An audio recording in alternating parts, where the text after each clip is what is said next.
সমাসের কিছু দৃষ্টান্ত বরাবরই আমাদের বিভ্রান্ত করে। যেমন কমলের ন্যায় লোচন যার কমল লোচন, আবার পদ্মের মতো মুখ যার পদ্মমুখী। আসলে এই দৃষ্টান্তগুলি কিন্তু মধ্য পদলোপী বহুব্রীহি সমাসের।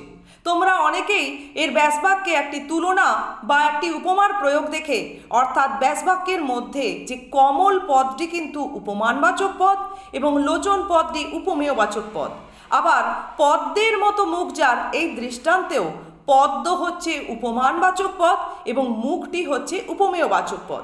তোমরা ভুল করে ধরে ফেলতেই পারো যে এটি মনে হয় কর্মধারয় সমাসের উপমিত কর্মধারয় সমাস, কিন্তু তা নয়। দুটি দৃষ্টান্তই কিন্তু মধ্য পদলোপী বহুব্রীহি সমাসের। আবার এই দৃষ্টান্তগুলিতে যেহেতু একটি উপমা বা তুলনার প্রয়োগ থাকে, তাই মধ্য পদলোপী বহুব্রীহি সমাসের আর এক নাম হচ্ছে উপমাত্মক বহুব্রীহি। তোমরা অনেকেই কোশ্চেন ব্যাংকে বিভিন্ন জায়গায় এই সমাসের উদাহরণ চেয়েছো বা পেয়েছো, কিন্তু ঠিকঠাক উত্তর নির্বাচন করতে পারোনি। আসলে মধ্য পদলোপী বহুব্রীহি সমাসটি হচ্ছে উপমাত্মক বহুব্রীহি সমাস।